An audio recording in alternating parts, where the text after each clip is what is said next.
हरे कृष्ण। ओम नमः शिवाय। हर हर महादेव। फाल्गुन अमावस्या की आप सभी को हार्दिक शुभकामनाएं। फाल्गुन अमावस्या का पर्व इस बार फरवरी 27 दिन गुरुवार को मनाया जाएगा। फाल्गुन अमावस्या हिंदू पंचांग के अनुसार फाल्गुन मास के कृष्ण पक्ष की अंतिम तिथि होती है। इस दिन का विशेष धार्मिक, आध्यात्मिक और पौराणिक महत्व माना जाता है। इस दिन पितरों को जल अर्पित करने, श्राद्ध करने और पिंडदान करने से उनके आशीर्वाद की प्राप्ति होती है। इस दिन गंगा, यमुना या किसी पवित्र नदी में स्नान करने से पापों का नाश होता है और मोक्ष की प्राप्ति होती है। फाल्गुन अमावस्या के दिन व्रत और दान करने से शनि और चंद्र ग्रह से जुड़े दोष समाप्त हो जाते हैं। इस दिन भगवान शिव की पूजा करने से विशेष फल मिलता है, क्योंकि यह महाशिवरात्रि के बाद पड़ती है। इस दिन पवित्र नदी में स्नान करना चाहिए और पितरों का तर्पण करना चाहिए। गरीबों, ब्राह्मणों और जरूरतमंदों को भोजन और वस्त्र दान करने चाहिए। शिवलिंग का जल अभिषेक करना चाहिए और महामृत्युंजय मंत्र का जाप करना चाहिए। पीपल के वृक्ष की पूजा करनी चाहिए और जल अर्पित करना चाहिए। घर में दीपक जलाकर नकारात्मक ऊर्जा को दूर करना चाहिए। फाल्गुन अमावस्या को ही माता लक्ष्मी समुद्र मंथन से प्रकट हुई थी, इसलिए इस दिन माता लक्ष्मी की पूजा करने से धन समृद्धि बढ़ती है। फाल्गुन अमावस्या आत्म शुद्धि, पूर्वजों की शांति, दान पुण्य और आध्यात्मिक उन्नति का विशेष दिन है। इस दिन किए गए शुभ कार्यों से सकारात्मक ऊर्जा प्राप्त होती है और जीवन में सुख शांति बनी रहती है। तो आज के वीडियो में आप सुनेंगे फाल्गुन अमावस्या की पौराणिक कथा। एक गरीब ब्राह्मण परिवार था, जिसमें पति पत्नी के अलावा एक पुत्री थी। पुत्री धीरे धीरे बड़ी होने लगी। उस लड़की में समय के साथ सभी स्त्रीचित गुणों का विकास हो रहा था। लड़की सुंदर, संस्कारवान एवं गुणवान भी थी, लेकिन गरीब होने के कारण उसका विवाह नहीं हो पा रहा था। एक दिन ब्राह्मण के घर एक साधु पधारे, जो कि कन्या के सेवा भाव से काफी प्रसन्न हुए। कन्या को लंबी आयु का आशीर्वाद देते हुए साधु महाराज ने कहा कि कन्या की हथेली में विवाह योग्य रेखा नहीं है। ब्राह्मण दंपत्ति ने साधु से उपाय पूछा कि कन्या ऐसा क्या करे कि उसके हाथ में विवाह योग बन जाए। साधु ने कुछ देर सोच विचार करने के बाद अपनी अंतर्दृष्टि से ध्यान करके बताया कि कुछ दूरी पर एक गांव में सोना नाम की धोबी जाति की एक महिला अपने बेटे और बहू के साथ रहती है, जो कि बहुत ही आचार विचार और संस्कार संपन्न तथा पति परायणा है। यदि यह कन्या उसकी सेवा करे और वे महिला इसकी शादी में अपने मांग का सिंदूर लगा दे, उसके बाद इस कन्या का विवाह हो तो इस कन्या का वैधव्य योग मिट सकता है। साधु ने ये भी बताया कि वे महिला कहीं आती जाती नहीं है। ये बात सुनकर ब्राह्मण ने अपनी बेटी से धोबन की सेवा करने की बात कही। कन्या तड़के ही उठकर सोना धोबिन के घर जाकर सफाई और अन्य सारे काम करके घर वापस आ जाती। सोना धोबिन अपनी बहू से पूछती है कि तुम तो तड़के ही उठकर सारे काम कर लेती हो और पता भी नहीं चलता। तो बहू ने कहा कि माँ जी, मैंने तो सोचा कि आप ही सुबह उठकर सारे काम खुद ही खत्म कर लेती हैं। मैं तो देर से उठती हूँ। इस पर दोनों सास बहू निगरानी करने लगी कि कौन है जो तड़के ही घर का सारा काम काज करके चला जाता है। कई दिनों के बाद धोबिन ने देखा कि एक कन्या मुंह अंधेरे घर में आती है और सारे काम करने के बाद चली जाती है। जब वे जाने लगी तो सोना धोबन उसके पैरों पर गिर पड़ी और पूछने लगी कि आप कौन हैं और इस तरह छुपकर मेरे घर की चाकरी क्यों करती हैं। तब कन्या ने साधु द्वारा कही गई सारी बातें बताई। सोना धोबिन पति परायणा थी, उसमें तेज था। वे तैयार हो गई। सोना धोबिन के पति थोड़ा अस्वस्थ थे। उसने अपनी बहू से अपने लौट आने तक घर पर ही रहने को कहा। सोना धोबिन ने जैसे ही अपने मांग का सिंदूर कन्या की मांग में लगाया, उसके पति चल बसे। उसे इस बात का पता चल गया। वे घर से निराचल ही चली थी ये सोचकर कि रास्ते में कहीं पीपल का पेड़ मिलेगा तो उसे भंवरी देकर और उसकी परिक्रमा करके ही जल ग्रहण करेगी। उस दिन सोमवती अमावस्या थी। ब्राह्मण के घर मिले पुए पकवान की जगह उसने ईंट के टुकड़ों से 108 बार भंवरी देकर 108 बार पीपल की पेड़ की परिक्रमा की और उसके बाद जल ग्रहण किया। ऐसा करते ही उसके पति के मुर्दा शरीर में कंपन होने लगा। पीपल के पेड़ में सभी देवों का वास होता है।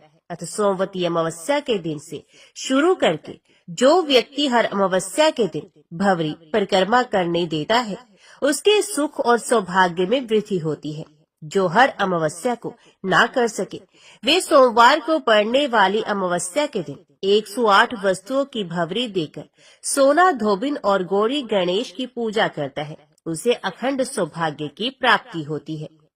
ऐसी परंपरा है कि पहली सोमवती अमावस्या के दिन धान, पान, हल्दी, सिंदूर और सुपारी की भंवरी दी जाती है।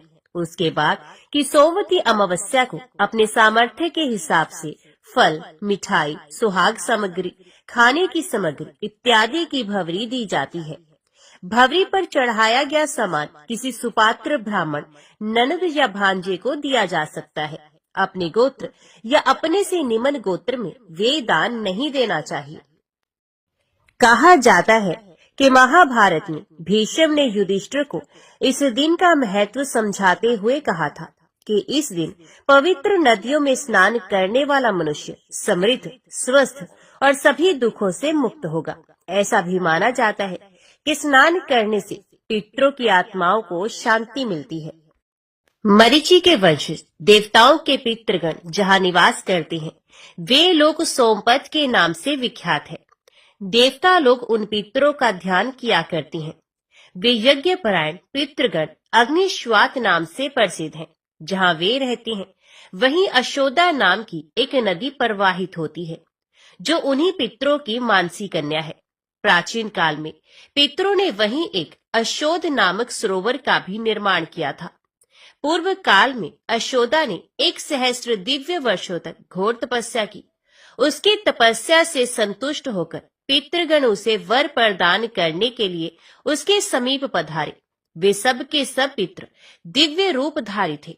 उनके शरीर पर दिव्य सुगंध का अनुलेप लगा हुआ था तथा गले में दिव्य पुष्प माला लटक रही थी।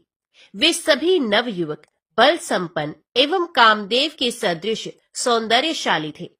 उन पितरों में अमावसु नामक पितृ को देखकर वर की अभिलाषा रखने वाली सुंदरी अशोदा व्यग्र हो उठी और उनके साथ रहने की याचना करने लगी।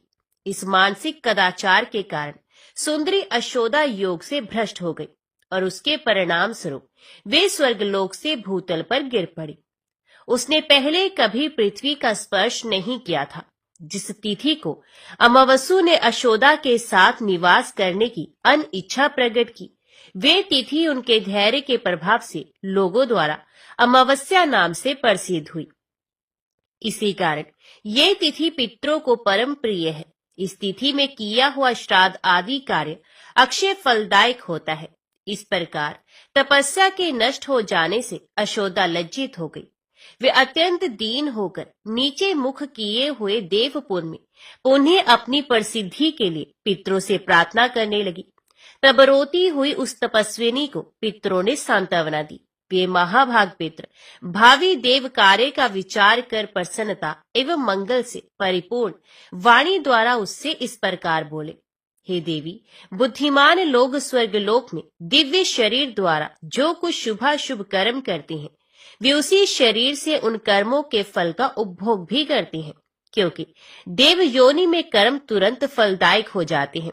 उसके विपरीत मानव योनि में मृत्यु के पश्चात जन्मांतर में कर्म फल भोगना पड़ता है।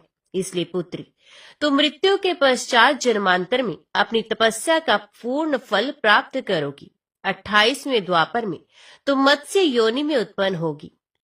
पितृकुल का व्यतिक्रमण करने के कारण तुम्हें इस कष्टदायक योनि की प्राप्ति होगी। पुण्य उस योनि से मुक्त होकर तुम राजा वसु की कन्या हो जाओगी। कन्या होने पर तुम अपने दुर्लभ लोकों को अवश्य प्राप्त करोगी।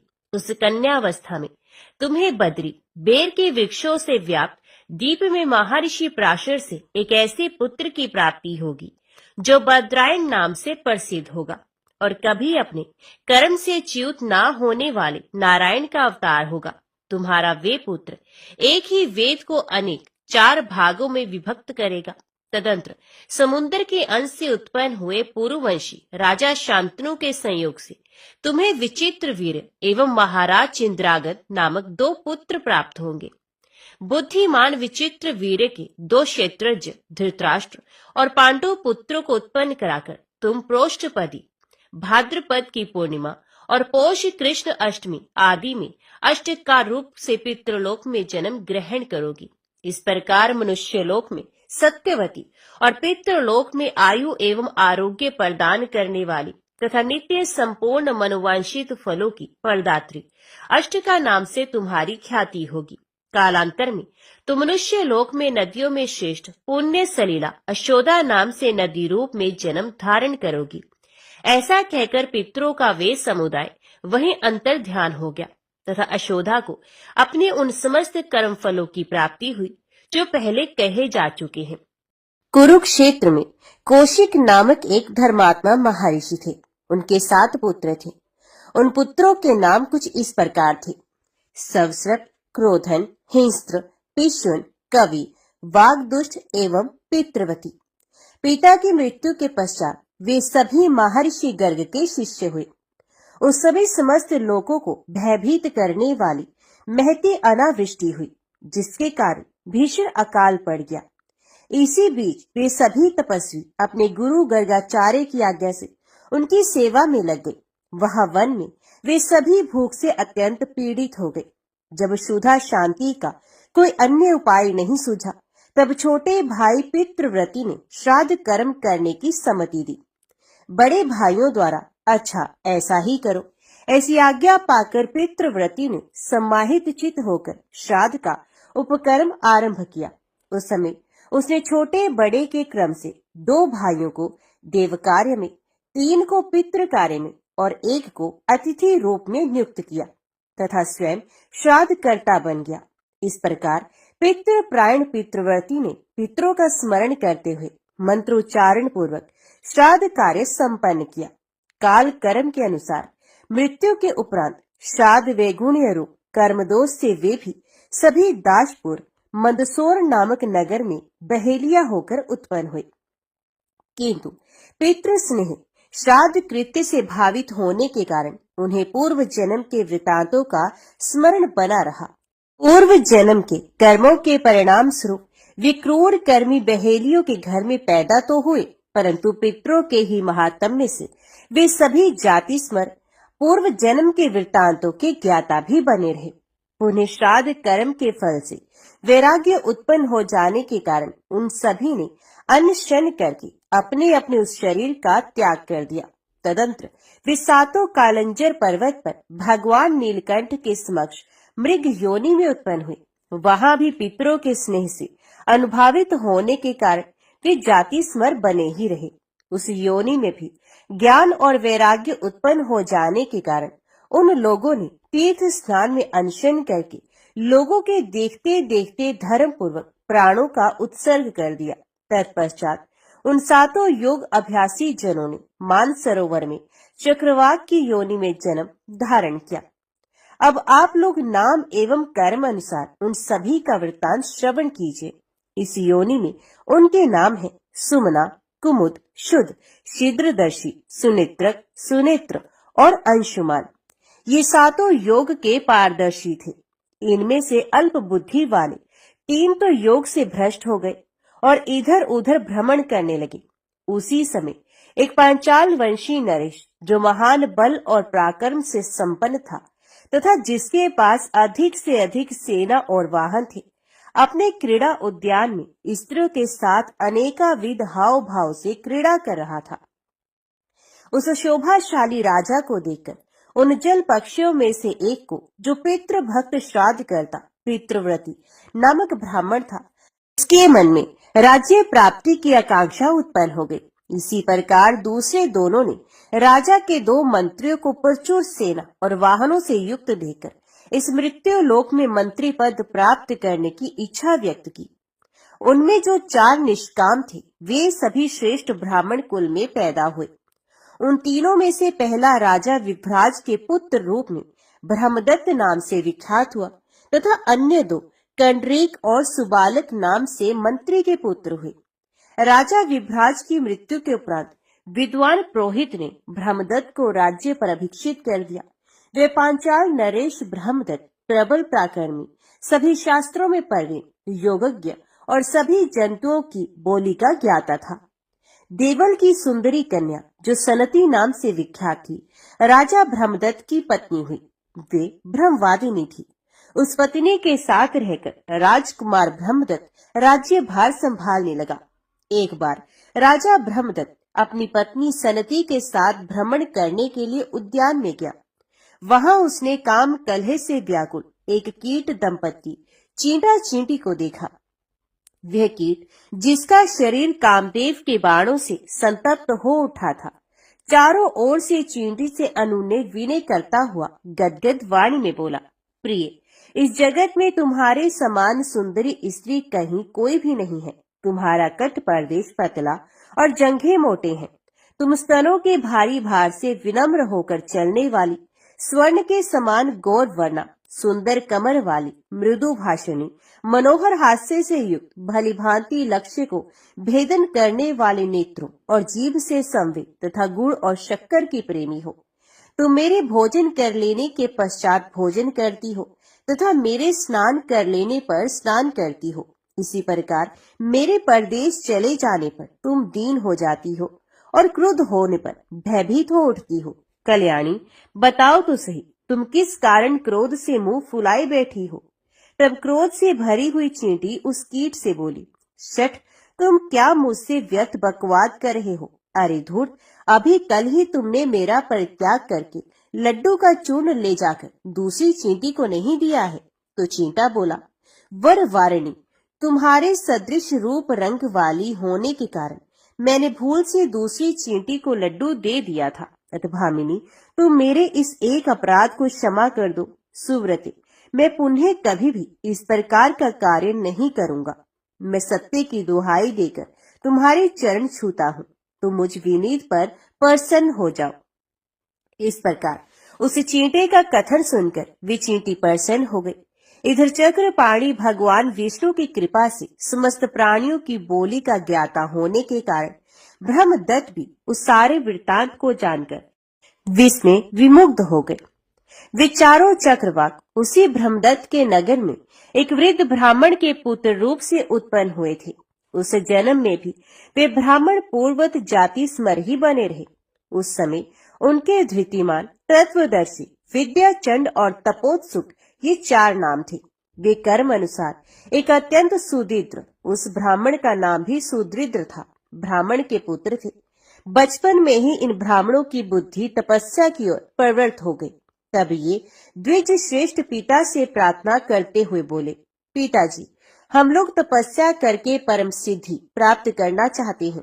उनके इस कथन को सुनकर महातपस्वी सुदृढ़ दीन वाणी में बोले, पुत्रो, ये कैसी बात कह रहे हो? मुझे दरिद्र बूढ़े पिता को छोड़कर तुम लोग वनवासी होना चाहते हो। भला मेरा परित्याग कर देने से तुम लोगों को कौन सा धर्म प्राप्त होगा तथा तुम्हारी क्या गति होगी?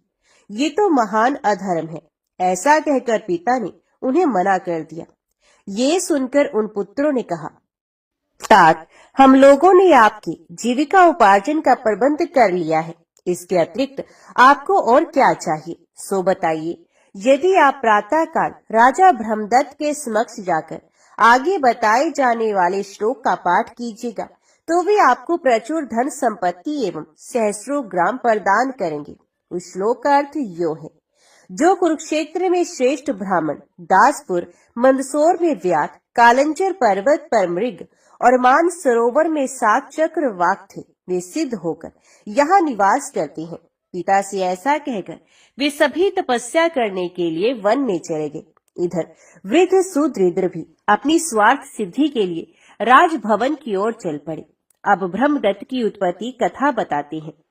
पूर्व काल में पांचाल देश के एक अणहु नामक नरेश हो गए हैं।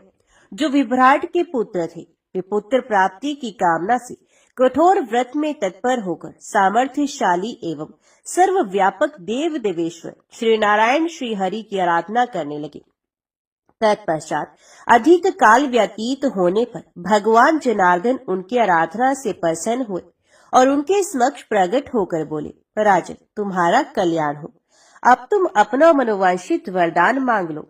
भगवान विष्णु के ऐसा कहने पर राजा ने उत्तम वर की याचना करते हुए कहा, देवेश, मुझे ऐसा पुत्र प्रदान कीजिए जो महान बल पराक्रम से संपन्न, संपूर्ण शास्त्रों का पारगामी विद्वान, धार्मिक, श्रेष्ठ योगी, संपूर्ण प्राणियों की बोली का ज्ञाता और योग अभ्यासी हो। भगवान, मुझे ऐसा ही औरस पुत्र प्रदान कीजिए। ये सुनकर विश्वात्मा परमेश्वर राजा से ऐसा ही हो यो कहकर समस्त देवताओं के देखते देखते वहां से अंतर ध्यान हो गए। तदंतर समय अनुसार वही प्रतापी ब्रह्मदत्त उस राजा अणहु का पुत्र हुआ, जो आगे चलकर संपूर्ण जीवों पर दयालु, समस्त प्राणियों में अमित बल संपन्न, संपूर्ण प्राणियों की भाषा का ज्ञाता और समस्त प्राणियों के राजाधिराज सम्राट हुआ। तत्पश्चात जहाँ वे कीट दंपति बातें करते हुए स्थित थे, वहां पहुंचने पर चींटे की काम चेष्टा को देखकर योग आत्मा ब्रह्मदत्त को हंसी आ गई। राजा को हंसते देखकर महारानी सनती आश्चर्यचकित हो उठी और मन में किसी भावी अनर्थ की आशंका करके नरेश्वर ब्रह्मदत्त से प्रश्न कर बैठी। सनती ने पूछा, राजन, अकस्मात आपका ये अट्टहास किस लिए हुआ है? इस समय मैं आपको ये हंसी आई है, इस हास्य का कारण मैं नहीं समझ पा रही। तब राजकुमार ब्रह्मदत्त ने महारानी सनती से चींटे चींटे के उस सारे वार्तालाप को सुनाते हुए कहा, वरानने, इनके प्रेमालाप पूर्ण वचनों को सुनने से मुझे ऐसी हंसी आ गई।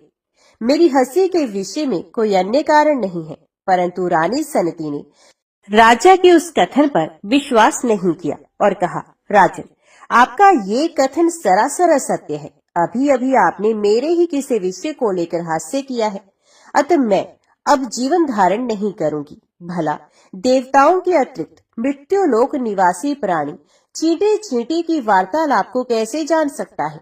इसलिए यहाँ आपने मेरी ही हंसी उड़ाई है, इसके अतिरिक्त और क्या हो सकता है? रानी की बात सुनकर निष्पाप राजा ब्रह्मदत्त कुछ उत्तर ना दे सके। फिर इस रहस्य को जानने की इच्छा से वे श्री हरि के समक्ष नियम पूर्वक आराधना करते हुए 7 रात तक बैठे रहे। अंत में भगवान ऋषिकेश ने स्वप्न में राजा से कहा, राजन, प्रातः काल तुम्हारे नगर में घूमता हुआ एक वृद्ध ब्राह्मण जो कुछ कहेगा, उसके उन वचनों से तुम्हें सारा रहस्य ज्ञात हो जाएगा। यो कहकर भगवान विष्णु अंतर ध्यान हो गए। तदंतर प्रातः काल जब राजा ब्रह्मदत्त अपनी पत्नी और दोनों मंत्रियों के साथ नगर से निकल रहे थे, उसी समय उन्होंने अपने समक्ष आते हुए उस वृद्ध ब्राह्मण को देखा, जो इस प्रकार कह रहा था, जो पहले कुरुक्षेत्र में श्रेष्ठ ब्राह्मण के रूप में, दासपुर में व्याध के रूप में, कालंजर पर्वत पर मृग योनि में और मान सरोवर में 7 चक्रवाक के रूप में उत्पन्न हुए थे, वे ही व्यक्ति अब सिद्ध होकर यहाँ निवास कर रहे हैं।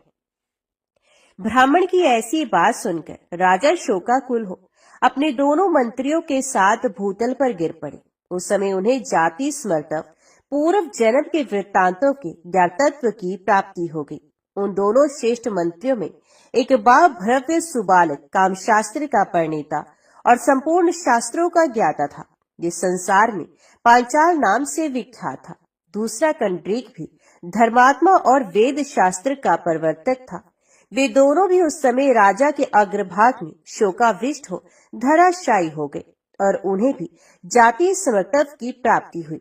उस समय वे विलाप करते हुए कहने लगे, हाय, हम लोग लोलुप हो कर्म बंधन में फंसकर योग से पूर्णता भ्रष्ट हो गए।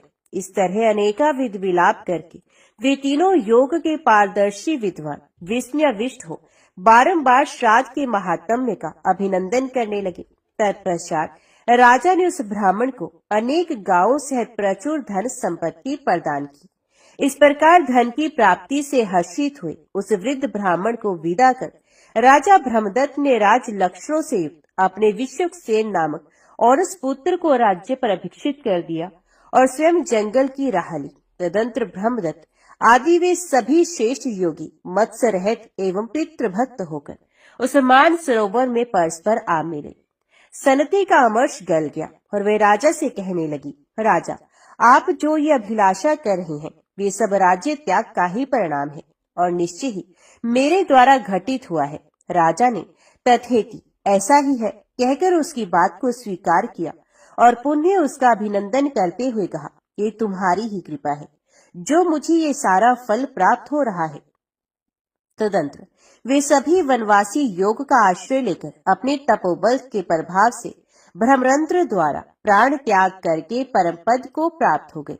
इस प्रकार प्रसन्न हुए पितामह पितृलोक मनुष्यों को आयु, धन, विद्या, स्वर्ग, मोक्ष, सुख, पुत्र और राज्य प्रदान करती हैं।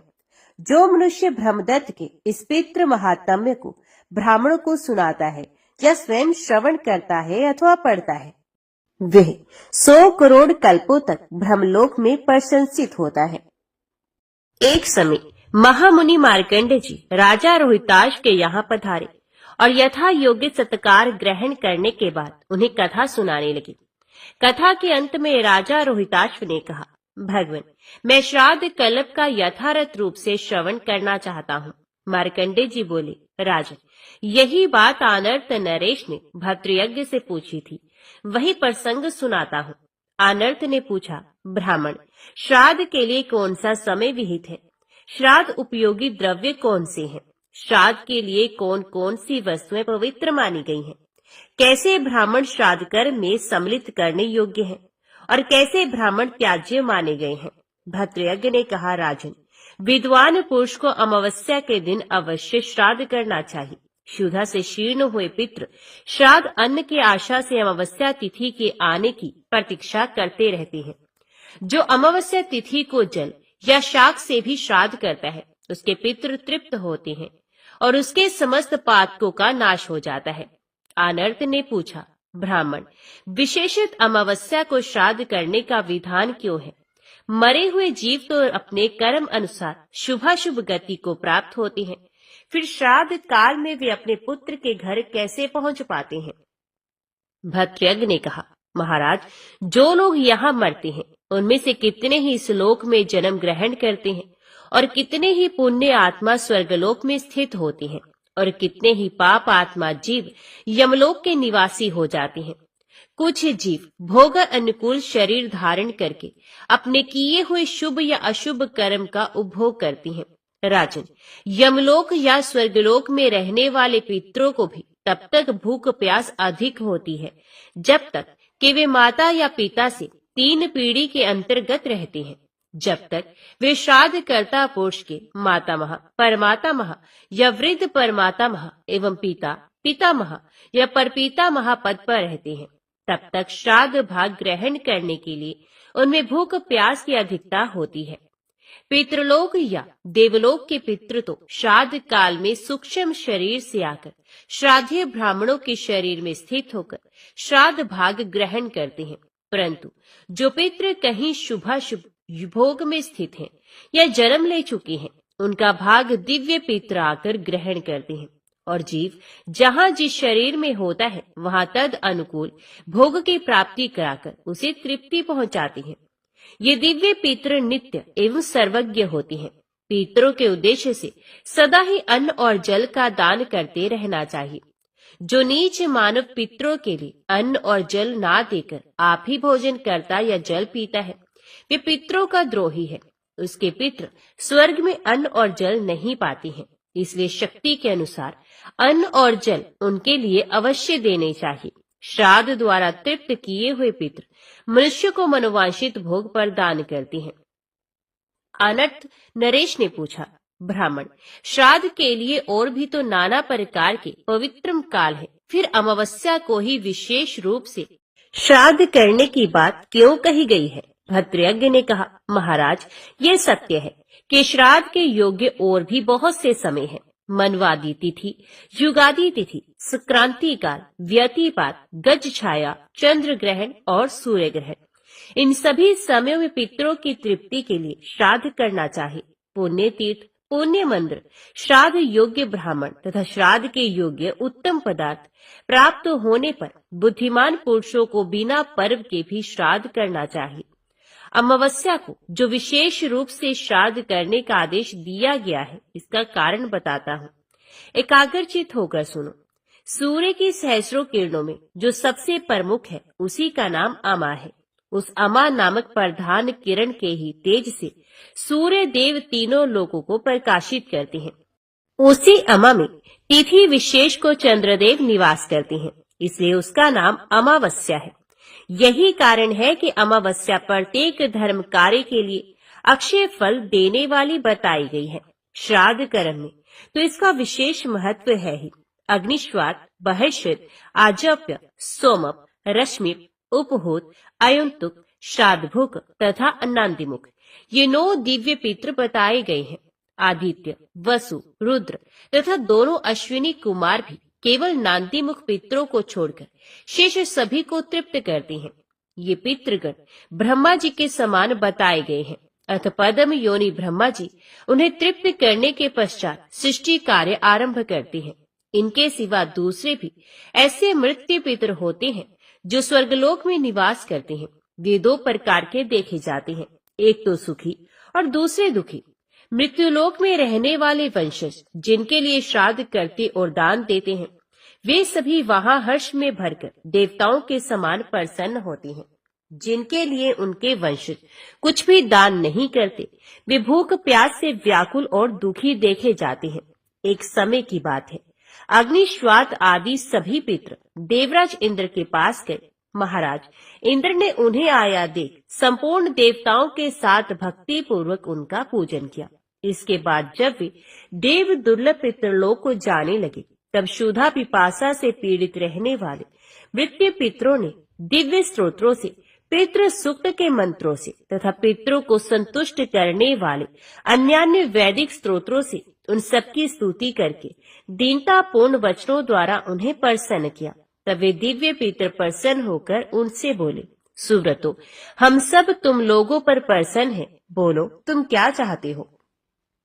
मृत्यु पितृ बोले, दिव्य पितृगण, हम मनुष्यों के पितर हैं। अपने कर्मों द्वारा मृत्युलोक से स्वर्गलोक में आकर देवताओं के साथ निवास करते हैं, परंतु यहाँ हमें अत्यंत भयंकर भूख और प्यास का कष्ट होता है। जान पड़ता है हम आग में जल रहे हैं। यहाँ के नंदन आदि वनों में बड़े सुंदर सुंदर वृक्ष हैं, सब में फल लगे हैं, परंतु उन फलों को जब हम हाथ में लेते हैं और यत्न पूर्वक जोर जोर से खींचते हैं, तो भी वे डाली से टूटकर अलग नहीं होते। प्यास से पीड़ित होकर यदि हम देव नदी गंगा का जल हाथ में उठाते हैं और पीते हैं, तब हमारे हाथ में उस जल का स्पर्श ही नहीं होता। इस स्वर्गलोक में कोई खाता पीता नहीं दिखाई देता। अतः यहाँ का निवास हमारे लिए अत्यंत भयंकर हो गया है। यहाँ जो देवता और ग्रह आदि हैं, ये सब विमान में बैठे हुए पर संचित दिखाई देते हैं। इन्हें भूख प्यास का कष्ट नहीं है। ये अनेक प्रकार के भोगों से संपन्न है। क्या हम सब लोग भी कभी ऐसे हो सकेंगे? भूख प्यास के कष्ट से रहित हो परम संतोष पा सकेंगे? दिव्य पितरों ने कहा, इंद्र आदि केवल दूसरे दूसरे कार्य में व्यग्र होकर जब हमारे लिए श्राद्ध नहीं करते, दान नहीं देते, तब हम लोगों की भी ऐसी ही कष्टपूर्ण दशा हो जाती है।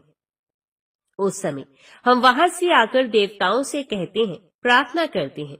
उसके बाद जब वे लोग श्राद्ध तर्पण द्वारा हमें तृप्त करते हैं, तब हमें तृप्ति प्राप्त होती है। इसी प्रकार तुम लोगों के जो वंशज एकाग्रचित हो तुम्हारे लिए श्राद्ध का दान देते हैं, उससे तुम लोग भी क्यों नहीं तृप्त होगे? अब परमादि वंशज पितरों का तर्पण नहीं करते, तब उनके पितृ स्वर्ग में रहने पर भी भूख प्यास से व्याकुल हो जाते हैं। फिर जो यमलोक में पड़े हुए हैं, उनके कष्ट का तो कहना ही क्या। इतना कहकर दिव्य पितरों ने मृत्यु पितरों को साथ ही ब्रह्मा जी के समीप गमन किया और उनकी तथा अपनी शाश्वत तृप्ति के लिए उपाय पूछा। तब ब्रह्मा जी ने कहा, पितरों, यदि मनुष्य पिता पितामह और परपितामह के उद्देश्य से तथा मातामह परमातामह और वृद्ध परमातामह के उद्देश्य से श्राद्ध तर्पण करेंगे, तो उतने से ही उनके पिता और माता माँ से लेकर मुझ तक सभी पितृ तृप्त हो जाएंगे। जिस अन्न से मनुष्य अपने पितरों की तुष्टि के लिए श्रेष्ठ ब्राह्मणों को तृप्त करेगा और उसी से भक्ति पूर्वक पितरों के निमित्त पिंडदान भी देगा, उससे तुम्हें सनातन तृप्ति प्राप्त होगी। अमावस्या के दिन वंशजों द्वारा श्राद्ध और पिंड पाकर पितरों को 1 मास तक तृप्ति बनी रहेगी। सूर्यदेव के कन्या राशि पर स्थित रहते समय अश्विन कृष्ण पक्ष, पितृपक्ष या महालय में जो मनुष्य मृत्यु तिथि पर पितरों के लिए श्राद्ध करेंगे, उनके श्राद्ध से पितरों को 1 वर्ष तक तृप्ति बनी रहेगी। उस समय शाक के द्वारा भी जो तुम्हारा श्राद्ध नहीं करेगा वे धनहीन चांडाल होगा। जो मनुष्य उसके साथ बैठना, सोना, खाना, पीना, छूना, छुलाना अथवा वार्तालाप आदि व्यवहार करेंगे, वे भी महापापी माने जाएंगे। उनके संतान की वृद्धि नहीं होगी, किसी प्रकार भी उन्हें सुख और धन धान्य की प्राप्ति नहीं होगी। यदि मनुष्य गया शीर्ष में जाकर 1 बार भी श्राद्ध कर देंगे तो उसके प्रभाव से तुम सभी पितृ सदा के लिए तृप्त हो जाओगे। भद्रयज्ञ कहते हैं, राजन, ऐसा जानकर विज्ञ पुरुष को चाहिए कि पितरों को तृप्त करने की इच्छा रखकर वे उक्त समयों में श्राद्ध अवश्य करे। इहलोक और परलोक में उसकी उन्नति चाहने वाले पुरुष को विशेषित गया शीर्ष में जाकर श्राद्ध करना चाहिए। जो मनुष्य अमावस्या के दिन श्राद्ध नहीं करता, उसके पितृ भूख प्यास से पीड़ित हो बहुत दुखी होते हैं। मन ही मन तृप्ति की अभिलाषा रखकर वे प्रेत पक्ष की प्रतीक्षा करते रहते हैं। ठीक उसी तरह जैसे किसान लोग रात दिन वर्षा की राह देखते हैं। पितृ पक्ष बीत जाने पर भी जब उन्हें श्राद्ध का अन्न नहीं मिलता, तब वे जब तक कन्या राशि पर सूर्य रहते हैं तब तक अपनी संतानों द्वारा किए हुए श्राद्ध की प्रतीक्षा करते रहते हैं। उसके भी बीत जाने पर कुछ पितृ तुला राशि के सूर्य तक पूरे कार्तिक मास में अपने वंशजों द्वारा किए जाने वाले श्राद्ध की राह देखते हैं। जब सूर्य देव वृश्चिक राशि पर चले जाते हैं तब वे पितृ दीन एवं निराश होकर अपने स्थान पर लौट जाते हैं। राजन, इस प्रकार पूरे 2 मास तक भूख प्यास से व्याकुल पितृ वायु रूप में आकर घर के दरवाजों पर खड़े रहते हैं। जब तक कन्या और तुला पर सूर्य रहते हैं तब तक तथा अमावस्या के दिन सदा पितरों के लिए श्राद्ध करना चाहिए। विशेष तिल और जल की अंजलि देनी चाहिए। कन्या और तुला में श्राद्ध ना हो तो अमावस्या को अवश्य करें। वे भी ना हो तो 1 बार गया जी में आकर श्राद्ध कर दें, जिससे नित्य श्राद्ध का फल प्राप्त होता है। श्री पार्वती जी ने भगवान महादेव से कहा, भगवान, आप सत तत्वों के ज्ञाता हैं। आपकी कृपा से मुझे श्री विष्णु संबंधी नाना प्रकार के धर्म सुनने को मिले जो समस्त लोक का उद्धार करने वाले हैं। देवेश, अब मैं गीता का महात्म्य सुनना चाहती हूँ, जिसका श्रवण करने से श्री हरि में भक्ति बढ़ती है। श्री महादेव जी बोले, जिनका श्री विग्रह अलसी के फूल की भांति श्याम वर्ण का है, पक्षी राज गरुड़ ही जिनके वाहन है, जो अपनी महिमा से कभी च्युत नहीं होते तथा शेषनाग की शैया पर शयन करते हैं, उन भगवान महाविष्णु की हम उपासना करते हैं।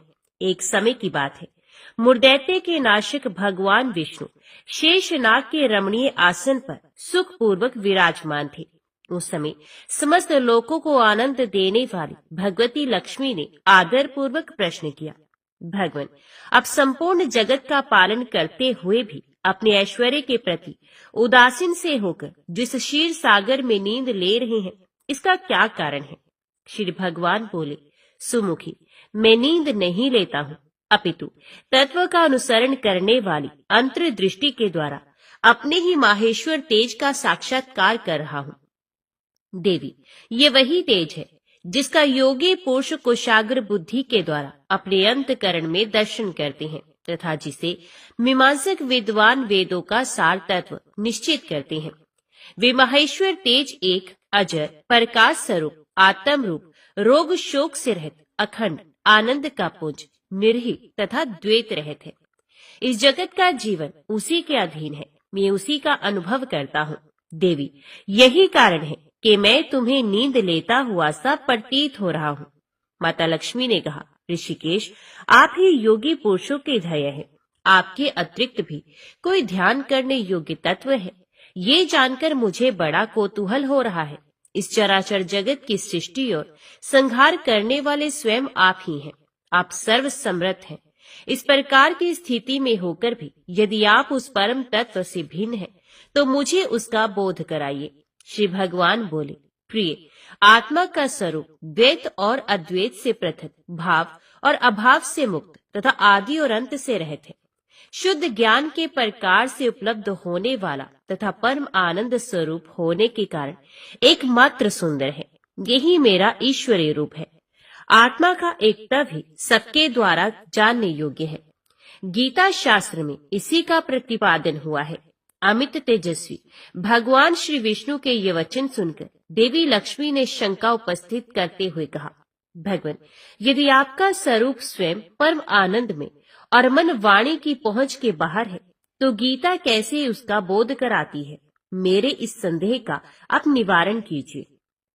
श्री भगवान बोले, सुंदरी सुनो, मैं गीता में अपनी स्थिति का वर्णन करता हूँ। कर्मश 5 अध्यायों को तुम 5 मुख जानो, 10 अध्यायों को 10 भुजाएं समझो तथा 1 अध्याय को उदर और 2 अध्यायों को दोनों चरण कमल जानो। इस प्रकार ये 18 अध्यायों की वारंगमय ईश्वरीय मूर्ति समझनी चाहिए।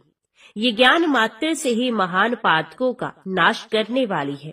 जो उत्तम बुद्धि वाला पुरुष गीता के 1 या आधे अध्याय का अथवा 1 या आधे या चौथाई श्लोक का भी प्रतिदिन अभ्यास करता है, वे सुशर्मा के समान मुक्त हो जाता है। श्री लक्ष्मी जी ने पूछा, देव, ये सुशर्मा कौन था? किस जाति का था और किस कारण से उसकी मुक्ति हुई? श्री भगवान बोले, प्रिय, सुशर्मा बड़ी खोटी बुद्धि का मनुष्य था। पापियों का तो वे शिरोमणि ही था। उसका जन्म वैदिक ज्ञान से शून्य एवं क्रूरतापूर्ण कर्म करने वाले ब्राह्मणों के कुल में हुआ था। वे ना ध्यान करता था, न ही जप, न होम करता, न अतिथियों का सत्कार। वे लंपट होने के कारण सदा विषयों के सेवन में ही आसक्त रहता था। हल जोतता और पत्ते बेचकर जीविका चलाता था। उसे मदिरा पीने का व्यसन था तथा वे मांस भी खाता था। इस प्रकार उसने अपने जीवन का दीर्घ काल व्यतीत कर दिया। एक दिन मूढ़ बुद्धि सुशर्मा पत्ते लाने के लिए किसी ऋषि की वाटिका में घूम रहा था। इसी बीच में काल रूपधारी काले सांप ने उसे डस लिया। सुशर्मा की मृत्यु हो गई। तदंतर वे अनेक नरकों में जा वहां की यातनाएं भोगकर मृत्यु लोक में लौट आया और यहाँ बोझ ढोने वाला बैल हुआ। उस समय किसी पंगु ने अपने जीवन को आराम से व्यतीत करने के लिए उसे खरीद लिया। बैल ने अपनी पीठ पर पंगु का भार ढोते हुए बड़े कष्ट से 7-8 वर्ष बिताए। एक दिन पंगु ने किसी ऊंचे स्थान पर बहुत देर तक बड़ी तेजी के साथ उस बैल को घुमाया। इससे वे थक कर बड़े वेग से पृथ्वी पर गिरा और मूर्छित हो गया। उस समय वहां कौतूहलवश आकृष्ट हो बहुत से लोग एकत्रित हो गए। उस जन समुदाय में से किसी पुण्यात्मा व्यक्ति ने उस बैल का कल्याण करने के लिए उसे अपना पुण्य दान किया। तत्पश्चात कुछ दूसरे लोगों ने भी अपने अपने पुण्य को याद करके उन्हें उसके लिए दान कर दिया। उस भीड़ में एक वैश्या भी खड़ी थी। उसे अपने पुण्य का पता नहीं था, तो भी उसने लोगों की देखा देखी उस बैल के लिए कुछ त्याग कर दिया। तदंतर यमराज के दूत उस मरे हुए प्राणी को पहले यमपुरी में ले गए। वहां ये विचार कर कि ये वैश्या के दिए हुए पुण्य से पुण्यवान हो गया है, उसे छोड़ दिया गया। फिर वे भूलोक में आकर उत्तम कुल और शील वाले ब्राह्मणों के घर में उत्पन्न हुआ। उस समय भी उसे अपने पूर्व जन्म की बातों का स्मरण बना रहा।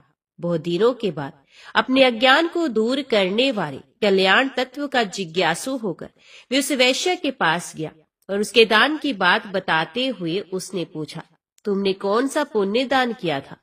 वैश्य ने उत्तर दिया, वे पिंजरे में बैठा हुआ तोता प्रतिदिन कुछ पढ़ता रहता है, उससे मेरा अंतकरण पवित्र हो गया। उसी का पुण्य मैंने तुम्हारे लिए दान किया था। इसके बाद उन दोनों ने तोते से पूछा। तब उस तोते ने अपने पूर्व जन्म का स्मरण करके प्राचीन इतिहास कहना आरंभ किया। शुक बोला, पूर्व जन्म में मैं विद्वान होकर भी विद्वता के अभिमान से मोहित रहता था।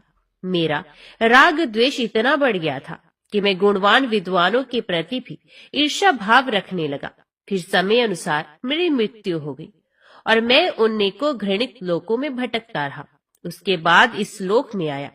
सदगुरु की अत्यंत निंदा करने के कारण तोते के कुल में मेरा जन्म हुआ। पापी होने के कारण छोटी अवस्था में ही मेरे माता पिता से वियोग हो गया। एक दिन मैं ग्रीष्म ऋतु में तपे हुए मार्ग पर पड़ा था। वहां से कुछ श्रेष्ठ मुनि मुझे उठा लाए और महात्माओं के आश्रम के भीतर एक पिंजरे में उन्होंने मुझे डाल दिया। वहीं मुझे पढ़ाया गया। ऋषियों के बालक बड़े आदर के साथ गीता के प्रथम अध्याय की आवृत्ति करते थे। उन्हीं से सुनकर मैं भी बारंबार पाठ करने लगा। इसी बीच में एक चोरी करने वाले बहेलिये ने मुझे वहां से चुरा लिया। तत्पश्चात इस देवी ने मुझे खरीद लिया। यही मेरा वृत्तांत है, जिसे मैंने आप लोगों से बता दिया। पूर्व काल में मैंने इस प्रथम अध्याय का अभ्यास किया था, जिससे मैंने अपने पाप को दूर किया है। फिर उसी से इस वैश्य का भी अंतकरण शुद्ध हुआ है और उसी के पुण्य से ये द्विजश्रेष्ठ सुशर्मा भी पाप मुक्त हुए हैं। इस प्रकार परस्पर वार्तालाप और गीता के प्रथम अध्याय के महात्म्य की प्रशंसा करके वे तीनों निरंतर अपने अपने घर पर गीता का अभ्यास करने लगे। फिर ज्ञान प्राप्त करके वे मुक्त हो गए। इसलिए जो गीता के प्रथम अध्याय को पढ़ता, सुनता तथा अभ्यास करता है, उसे इस भवसागर को पार करने में कोई कठिनाई नहीं होती।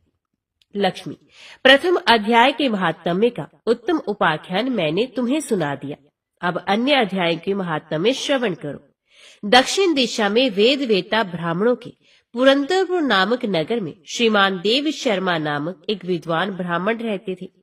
वे अतिथियों के पूजक, स्वाध्यायशील, वेद शास्त्रों के विशेषज्ञ, यज्ञों का अनुष्ठान करने वाले और तपस्वियों के सदा ही प्रिय थे। उन्होंने उत्तम द्रव्यों के द्वारा अग्नि में हवन करके दीर्घ काल तक देवताओं को तृप्त किया, किंतु उन धर्मात्मा ब्राह्मण को कभी सदा रहने वाली शांति नहीं मिली। वे परम कल्याण में तत्व का ज्ञान प्राप्त करने की इच्छा से प्रतिदिन प्रचुर सामग्रियों के द्वारा सत्य संकल्प वाले तपस्वियों की सेवा करने लगे। इस प्रकार शुभ आचरण करते हुए उन्हें बहुत समय बीत गया। तदनंतर एक दिन पृथ्वी पर उनके समक्ष एक त्यागी महात्मा प्रकट हुए। वे पूर्ण अनुभवी, आकांक्षा रहित, नासिका के अग्रभाग पर दृष्टि रखने वाले तथा शांतचित्त थे। निरंतर परमात्मा के चिंतन में संलग्न हो वे सदा आनंद विभोर रहते थे। देव शर्मा ने उन नित्य संतुष्ट तपस्वी को शुद्ध भाव से प्रणाम किया और पूछा, महात्मन, मुझे शांतिमय स्थिति कैसे प्राप्त होगी? तब उन आत्मज्ञानी संत ने देव शर्मा को सोपुर ग्राम के निवासी मित्रवान का, जो बकरियों का चरवाहा था, परिचय दिया और कहा, वही तुम्हें उपदेश देगा। ये सुनकर देव शर्मा ने महात्मा के चरणों की वंदना की और समृद्धिशाली सोपुर ग्राम में पहुंचकर उसके उत्तर भाग में एक विशाल वन देखा। उसी वन में नदी के किनारे एक शिला पर मित्रवान बैठा था। उसके नेत्र आनंद तिरेक से निश्चल हो रहे थे। वे अपलक दृष्टि से देख रहा था। वे स्थान आपस का स्वाभाविक वैर छोड़कर एकत्रित हुए परस्पर विरोधी जंतुओं से घिरा था। वहां उद्यान में मंद मंद वायु चल रही थी। मृगों के झुंड शांत भाव से बैठे थे और मित्रवान दया से भरी हुई आनंदमयी मनोहारिणी दृष्टि से पृथ्वी पर मानो अमृत छिड़क रहा था। इस रूप में उसे देखकर देव शर्मा का मन प्रसन्न हो गया। वे उत्सुक होकर बड़ी विनय के साथ मित्रवान के पास गए। मित्रवान ने भी अपने मस्तक को किंचित निवाकर देव शर्मा का सत्कार किया। तदनंतर विद्वान देव शर्मा अनन्य चित्त से मित्रवान के समीप गए और जब उनके ध्यान का समय समाप्त हो गया, उस समय उन्होंने अपने मन की बात पूछी। महाभाग, मैं आत्मा का ज्ञान प्राप्त करना चाहता हूँ। मेरे इस मनोरथ की पूर्ति के लिए मुझे किसी ऐसे उपाय का उपदेश कीजिए जिसके द्वारा सिद्धि प्राप्त हो चुकी हो। देव शर्मा की बात सुनकर मित्रवान ने एक क्षण तक कुछ विचार किया। उसके बाद इस प्रकार कहा, विद्वान, एक समय की बात है। मैं वन के भीतर बकरियों की रक्षा कर रहा था। इतने में ही एक भयंकर व्याघ्र पर मेरी दृष्टि पड़ी, जो मानो सबको ग्रस लेना चाहता था। मैं मृत्यु से डरता था, इसलिए व्याघ्र को आते देख बकरियों के झुंड को आगे करके वहां से भाग चला। किंतु एक बकरी तुरंत ही सारा भय छोड़कर नदी के किनारे उस व्याघ्र के पास बेरोक टोक चली गई। फिर तो व्याघ्र भी द्वेष छोड़कर चुपचाप खड़ा हो गया। उसे इस अवस्था में देखकर बकरी बोली, व्याघ्र, तुम्हें तो अभिष्ट भोजन प्राप्त हुआ है, मेरे शरीर से मांस निकालकर प्रेम पूर्वक खाओ ना। तुम इतनी देर से खड़े क्यों हो? तुम्हारे मन में मुझे खाने का विचार क्यों नहीं हो रहा है? तो व्याघ्र बोला, बकरी, इस स्थान पर आते ही मेरे मन से द्वेष का भाव निकल गया, भूख प्यास भी मिट गई, इसलिए पास आने पर भी अब मैं तुझे खाना नहीं चाहता।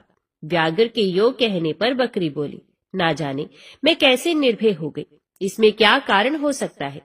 यदि तुम जानते हो तो बताओ। ये सुनकर व्याघ्र ने कहा, मैं भी नहीं जानता, चलो सामने खड़े हुए इन महापुरुष से पूछें। ऐसा निश्चय करके वे दोनों वहां से चल दिए। उन दोनों के स्वभाव में ये विचित्र परिवर्तन देखकर मैं बहुत विस्मय में पड़ा था। इतने में ही उन्होंने मुझे से आकर प्रश्न किया।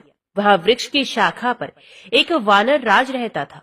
उन दोनों के साथ मैंने भी वानर राज से पूछा। विप्रवर, मेरे पूछने पर वानर राज ने आदरपूर्वक कहा, अजापाल सुनो, इस विषय में मैं तुम्हें प्राचीन वृत्तांत सुनाता हूँ। ये सामने वन के भीतर जो बहुत बड़ा मंदिर है उसकी ओर देखो। इसमें ब्रह्मा जी का स्थापित किया हुआ शिवलिंग है। पूर्व काल में यहाँ सुकर्मा नामक एक बुद्धिमान महात्मा रहते थे, जो तपस्या में संलग्न होकर इस मंदिर में उपासना करते थे। वे वन में से फूलों का संग्रह करके लाते और नदी के जल से पूजनीय भगवान शंकर को स्नान कराकर उन्हीं से उनकी पूजा किया करते थे। इस प्रकार आराधना का कार्य करते हुए सुकर्मा यहाँ निवास करते थे। बहुत समय के बाद उनके समीप किसी अतिथि का आगमन हुआ। सुकर्मा ने भोजन के लिए फल लाकर अतिथि को अर्पण किया और कहा, विद्वन, मैं केवल तत्वज्ञान की इच्छा से भगवान शंकर की आराधना करता हूँ। आज इस आराधना का फल परिपक्व होकर मुझे मिल गया, क्योंकि इस समय आप जैसे महापुरुष ने मुझ पर अनुग्रह किया है। सुकर्मा के ये मधुर वचन सुनकर तपस्या के धनी महात्मा अतिथि को बड़ी प्रसन्नता हुई। उन्होंने एक शिलाखंड पर गीता का दूसरा अध्याय लिख दिया और ब्राह्मण को उसके पाठ एवं अभ्यास के लिए आज्ञा देते हुए कहा, ब्राह्मण, इससे तुम्हारा आत्मज्ञान संबंधी मनोरथ अपने आप सफल हो जाएगा। यो कहकर वे बुद्धिमान तपस्वी सुकर्मा के सामने ही उनके देखते देखते अंतर ध्यान हो गए। सुकर्मा विस्मित होकर उनके आदेश के अनुसार निरंतर गीता के द्वितीय अध्याय का अभ्यास करने लगे। तदंतर दीर्घकाल के पश्चात अंतकरण शुद्ध होकर उन्हें आत्मज्ञान की प्राप्ति हुई। फिर वे जहाँ जहाँ भी गए वहाँ वहाँ का तपोवन शांत हो गया। उनमें शीत उष्ण और राग द्वेष आदि की बाधाएं दूर हो गई। इतना ही नहीं, उन स्थानों में भूख प्यास का कष्ट भी जाता रहा तथा भय का सर्वथा अभाव हो गया। ये सब द्वितीय अध्याय का जप करने वाले सुकर्मा ब्राह्मण की तपस्या का ही प्रभाव समझो। मित्रवान कहता है, वानर राज के यो कहने पर मैं प्रसन्नता पूर्वक बकरी और व्याघ्र के साथ उस मंदिर की ओर गया, जहाँ जाकर शिलाखंड पर लिखे हुए गीता के द्वितीय अध्याय को मैंने देखा और पढ़ा। उसी की आवृत्ति करने से मैंने तपस्या का पार पा लिया है। अतः भद्रपोष, तुम भी सदा द्वितीय अध्याय की ही आवृत्ति किया करो। ऐसा करने पर मुक्ति तुमसे दूर नहीं रहेगी। श्री भगवान कहते हैं, प्रिय मित्रवान के इस प्रकार आदेश देने पर देव शर्मा ने उसका पूजन किया और उसे प्रणाम करके पुरंदरपुर की राह ली। वहाँ किसी देवालय में पूर्वोक्त आत्मज्ञानी महात्मा को पाकर उन्होंने ये सारा वृतांत निवेदन किया और सबसे पहले उन्हीं से द्वितीय अध्याय को पढ़ा। उनसे उपदेश पाकर शुद्ध अंतकरण वाले देव शर्मा प्रतिदिन बड़ी श्रद्धा के साथ द्वितीय अध्याय का पाठ करने लगे। तब से उन्होंने प्रशंसा के योग्य परम पद को प्राप्त कर लिया। ओम नमो भगवते वासुदेवाय नमः।